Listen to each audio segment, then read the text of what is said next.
Hello everyone, मैं मिथुन सिंह स्वागत करता हूं आप सभी का। आशा करता हूं आप सभी बहुत अच्छे होंगे। बात करेंगे BBMKU बीएड सेकेंड सेमेस्टर के प्रीवियस ईयर क्वेश्चन पेपर की। पेपर आपका होगा लर्निंग एंड टीचिंग। पेपर का कोड है 201 2020 का ये क्वेश्चन पेपर है। आगे बढ़ें उससे पहले मैं आपको बता दूं, पिछले 5 साल के जितने भी एग्जामिनेशन हुए हैं BBMKU में, सभी वीडियो एक ही प्लेलिस्ट में आपको मिल जाएगी। प्लेलिस्ट का नाम होगा BBMKU BEd semester 2 previous year question paper. वहाँ से जाकर आप सारे वीडियो को देख सकते हैं। पहली बात। दूसरी बात, मैं खुद BBMKU का स्टूडेंट हूँ, एमएड सेमेस्टर 4 में हूँ और मेरा एग्ज़ाम सितंबर के महीने में हो जाएगा। तो मैं आपको as a senior, as a mentor या फिर एक बड़े भाई होने के नाते अपने सभी छोटे भाइयों बहनों को कहूँगा कि आप घर में 2-3 दफ़ा प्रैक्टिस करके जाएं। प्रैक्टिस कैसे करना है? PDF की प्रिंट ले लें पिछले 5 साल के, और अपने सब्जेक्ट का साथ में कॉमन पेपर जो आपका होता है, जैसे लर्निंग एंड टीचिंग है, इसके अलावा जो भी पेपर है उसे प्रैक्टिस ज़रूर करें घर में। इससे बेहतर तरीका दूसरा हो नहीं सकता है। टाइमर लगा करके रखें। 1.5 घंटे का जो पेपर है उसमें आप 1 घंटे 20 मिनट का टाइमर लगाएं, यानी कि 10 मिनट कम। उसी तरह से अगर 3 घंटे का पेपर है तो 3 घंटा ना, बल्कि उसे आप 15 मिनट कम लगाएं, क्योंकि आपका एग्जाम हॉल में ये जो है टाइम वेस्ट होता है, आपको पता नहीं चलता, बट ये हो जाता है। तो मेक श्योर आप इन चीज़ों को प्रैक्टिस करेंगे तो आप बेहतर प्रदर्शन कर पाएंगे। 80 से 90% स्कोर लाने के लिए ये सबसे बेहतर तरीका है। दूसरी बात, जो लाइब्रेरी जा रहे हैं बार बार रेगुलर पढ़ाई करने के लिए, वो स्क्रीन के आदी हो जाते हैं, यूज टू हो जाते हैं। तो ऐसे में आप बस जो फ्लाइट मोड ऑन कर लें, इंटरनेट कनेक्शन ऑन नहीं होना चाहिए, बाकी आप मोबाइल से भी जो है PDF वगैरह को सॉल्व कर सकते हैं। ठीक है जी। पिछले 5 साल के जितने भी क्वेश्चन पेपर हैं वो आपको 49 रुपीज़ में अवेलेबल करा दिए जाएंगे। दूसरी बात, सजेशन आपको 199 रुपये में मिल जाएगा। अब ये सजेशन क्या होता है? सजेशन यानी कि वेरी वेरी इंपॉर्टेंट क्वेश्चन जो एग्जाम में आ सकते हैं। तो ये मुझे कैसे पता कि ये एग्जाम में आ सकते हैं? मैंने 5 से 7 साल के क्वेश्चन पेपर को देखा है और उसके अकॉर्डिंगली, PYQ के अकॉर्डिंगली आपके लिए पेपर तैयार किया है जो एग्जाम में क्वेश्चन आ सकते हैं। पहली बात। दूसरी बात, ये जो क्वेश्चन है हम लोगों ने तीनों सेक्शन को चूज किया है। Group A MCQ, group B short type के question answer, group C long type के क्वेश्चन आंसर। आपको सब कुछ प्रोवाइड कर दिया जाएगा। हिंदी में चाहिए तो हिंदी में मिल जाएगा, इंग्लिश में चाहिए तो इंग्लिश में प्रोवाइड कर दिया जाएगा। जिन्हें लेना हो पेपर वो यहाँ से मेरी email ID देख लें, yourmithunsingh@gmail.com पे आप मुझे मेल कर सकते हैं। इंस्टा पे अगर आप हो, डू फॉलो मी @imithunsingh। बाकी आप मुझे व्हाट्सअप कर सकते हैं 7979054474 पे। तो चलिए आगे बढ़ते हैं और देखते हैं क्या यहाँ पर पेपर में पूछा गया था 2020 के पेपर में। 2019 का पूरा वीडियो हर एक सब्जेक्ट का अपलोड कर दिया गया है, आप जाकर के देख सकते हैं प्लेलिस्ट से। यहाँ से देखिए, ये रहा 2020 का क्वेश्चन पेपर। वक्त मिला था आपको 3 आवर्स का और फुल मार्क्स है 80। अगर आपको मैं बताऊं, पासिंग मार्क्स की बात करूं तो यहाँ पे आपको 36 नंबर लाने होते हैं टू क्वालिफाई दिस एग्जामिनेशन। यहाँ से देख सकते हैं ग्रुप ए ऑब्जेक्टिव टाइप के सवाल यहाँ से पूछे जाएंगे और 10 सवाल का आंसर आपको करना है, जिसके लिए आपको 20 मार्क्स रिवॉर्ड के तौर पर मिलेगा। पहला सवाल देखिए क्या है। Who was the first to define psychology is the science of a behaviour. मनोविज्ञान व्यवहार का अध्ययन है, सर्वप्रथम इसको किसने परिभाषित किया? विलियम MC मैकडूगल ने। इसके अलावा जो है पिल्सबरी ने, या फिर JB वॉटसन ने, या फिर NL मुन के द्वारा ये बात कही गई थी। MCQ का आंसर मैं आपको एक अलग से वीडियो बनाऊंगा जिसमें हम लोग लर्निंग एंड टीचिंग के 10 साल के क्वेश्चन पेपर को सॉल्व करेंगे। Question number B, the term behaviour includes. व्यवहार शब्द जो है सम्मिलित करता है किसमें? एक्सटर्नल बिहेवियर में, इंटरनल बिहेवियर में, या फिर बोथ, या फिर नन ऑफ दीज। इंटरनल यानी कि एक्सटर्नल यानी कि बाह्य व्यवहार, और इंटरनल बिहेवियर यानी कि आंतरिक व्यवहार, और तीसरा ऑप्शन है दोनों, और चौथा है none of these. Question number 3, practice makes learners perfect related to which law of learning. अभ्यास शिक्षार्थियों को परिपूर्ण बनाता है, यह कथन किस अधिगम के नियम से संबंधित है? लॉ ऑफ रेडीनेस यानी कि तत्परता का नियम, लॉ ऑफ एक्सरसाइज यानी कि अभ्यास का नियम, लॉ ऑफ इफेक्ट यानी कि प्रभाव का नियम, या फिर ऑल ऑफ दीज, इनमें से सभी। क्वेश्चन नंबर D की बात करेंगे। Who had first introduced the term intelligence question. IQ की बात हो रही है यहाँ पर।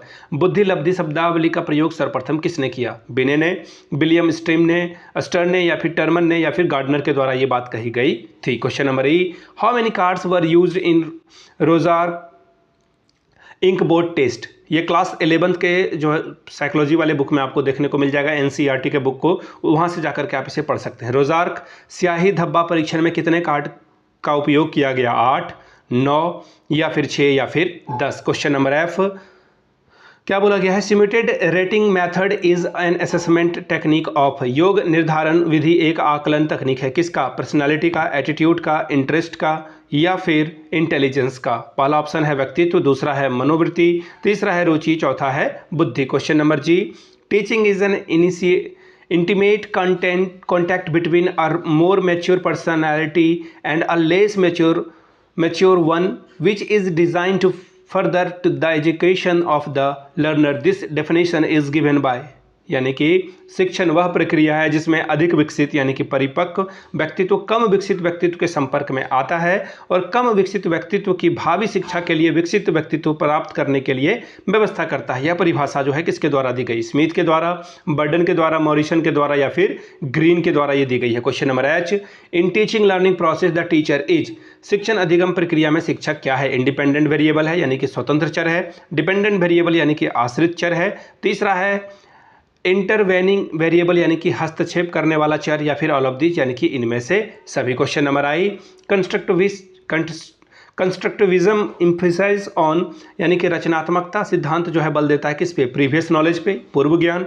करंट नॉलेज यानी कि नया ज्ञान, एक्चुअली नया नहीं बल्कि अभी वो जो होता है वर्तमान ज्ञान होता है यहाँ पर। खैर यहाँ पे ऑप्शन है बोथ यानी कि इनमें से दोनों, और चौथा है नन ऑफ दीज यानी कि इनमें से कोई नहीं। आखिरी MCQ, human action can be study through, मानवीय कृत्यों को किस विधि के सहायता से अध्ययन किया जा सकता है?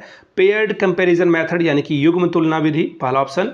दूसरा ऑप्शन है डिस्क्रिमिनेशन मेथड यानी कि विभेदात्मक विधि। तीसरा है सोशियोमेट्री मेथड यानी कि समाजमिति विधि। चौथा है इंडिविजुअलाइज्ड मेथड यानी कि व्यक्तिगत विधि। क्वेश्चन नंबर बी की बात करेंगे, ग्रुप बी की। शॉर्ट टाइप के सवाल पूछे जाएंगे, 4 सवालों का आपको जवाब लिखना होगा। 5 चौके 20 नंबर आप यहाँ से ला सकते हैं, ठीक है। देखिए पहला क्वेश्चन क्या है, question number 2, explain social learning theory, सामाजिक अधिगम सिद्धांत की व्याख्या करें। Question number 4, write short note on Bruner's theory of constructivism, Bruner के रचनात्मक सिद्धांत पर एक संक्षिप्त में टिप्पणी लिखिए। क्वेश्चन नंबर 4 की बात कर लेते हैं, क्या है? Describe the thematic appreciation test, विषय आत्मबोधन परीक्षण का वर्णन करें। Question number 5, define attitude, how it is different from interest, मनोवृत्ति को परिभाषित करें, मनोवृत्ति किस प्रकार रुचि से भिन्न है इसके बारे में बताएं। Question number 6, describe the type of effect teaching, प्रभावी शिक्षण के प्रकारों की व्याख्या करें। Question number 7, right short note on inclusive teaching, समावेशी शिक्षा पर संक्षिप्त में टिप्पणी लिखिए। Question number 8, what do you mean bye maturation, right it's educational implication, परिपक्वता से आप क्या समझते हैं, इसके शैक्षिक महत्व को लिखें। Question number 9, explain the important of developing group mind, समूह मन के विकास के महत्व को लिखिए। क्वेश्चन नंबर नेक्स्ट जो है 10 वो आएगा आपका ग्रुप सी में, यानी कि लॉन्ग आंसर टाइप के क्वेश्चन में 4 सवालों का आंसर आपको लिखना है। 10 चौके 40 नंबर, 10 4 आर 40 स्कोर आप कर सकते हैं। क्वेश्चन नंबर 10 देखिए क्या है, discuss the concept and scope of educational psychology, शिक्षा मनोविज्ञान की अवधारणा और क्षेत्र की चर्चा करें। Question number 11, explain the classical conditioning theory of learning, write its classroom application, क्लासिकी अनुबंधन सिद्धांत की व्याख्या करें, इसकी कक्ष अनुप्रयोग को लिखें। Question number 12, define creativity, describe the technique of fostering creativity, सृजनात्मकता को परिभाषित करिए, सृजनात्मकता के विकास के तकनीक की भी व्याख्या करें। Question number 13, explain 2 verbal and 2 non verbal test of intelligent test, write the application of the intelligent test, 2 शाब्दिक और 2 अशाब्दिक बुद्धि परीक्षण की व्याख्या करें और इसके उपयोग को लिखें। Question number 11, what do you mean by attention, write its type and educational implication, अवधान से आप क्या समझते हैं, इसके प्रकारों एवं शैक्षिक महत्व को लिखें। Question number 15, define motivation, define self actualization theory and achievement motivation theory, अभिप्रेरणा को परिभाषित करें, आत्मसिद्धि सिद्धांत एवं उपलब्धि अभिप्रेरणा सिद्धांत की व्याख्या करें। Question number 16, what do you mean by memory, write the types of memory, describe the strategies to develop memory, यानी कि स्मृति से आप क्या समझते हैं, स्मृति के प्रकारों को लिखें। स्मृति विकास की रणनीतियों पर भी जो है वर्णन करें, इसके ऊपर लिखें। Question number 17, explain the concept tools and types of thinking, चिंतन की अवधारणा, उपकरण और प्रकारों की व्याख्या करें। तो ये था BBMKU का लर्निंग एंड टीचिंग का पेपर, जो कि 2020 का था। 19 का पेपर पहले ही अपलोड है, आप जाकर देख सकते हैं।